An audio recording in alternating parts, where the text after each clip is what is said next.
પરસ્પરની સમજૂતીથી છૂટાછેડા લઈ શકે.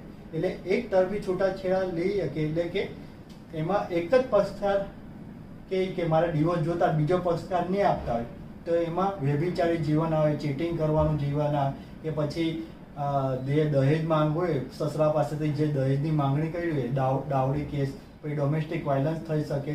તે બધા ગ્રાઉન્ડ પર 13A પ્રમાણે જે જિલ્લાની કોર્ટ, કૌટુંબિક કોર્ટ છે એમાંથી આપણે ડિવોર્સ ફાઇલ કરીને આપણે એમાં ડિવોર્સ લઈ શકીએ. અને 13B એટલે હિન્દુ મેરેજ એક્ટ 1955 મુજબ એની સેક્શન છે 13B, પરસ્પરની સમજૂતીથી છૂટાછેડા. એટલે કે એવી રીતે છૂટાછેડા કે બંનેની કન્સલ્ટ હોય, બંને જ્યારે કોર્ટમાં આવીને જે દાવો મેકે છે એ સૂટ કે સિવિલ દાવો કહેવાય એને, એ રીતે કેસ દાખલ કરે છે તો બંનેની એમાં મરજી હોય, સંમતિ હોય, ત્યારે બંને મ્યુચ્યુઅલમાં એટલે પોતાની સંમતિથી છૂટાછેડા લઈ શકે.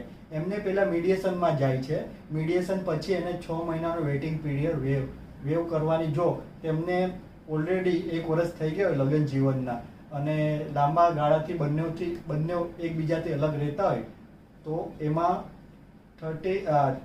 6 મહિનાનો વેઇટિંગ પીરિયડ વેવ કરવાની અરજી આપીને એ વેઇટિંગ પીરિયડ વેવ કરીને બી તમે છૂટાછેડા લઈ શકો છો. એટલે 6 મહિનાનું વેઇટિંગ માટે શું કામ આપે જજ સાહેબ કે બંનેનું જે સુખી જીવન સંસાર ચાલી આવેલું છે એ ફરીથી બંધાય. એટલે 6 મહિના રાહ જોવાની કહે છે.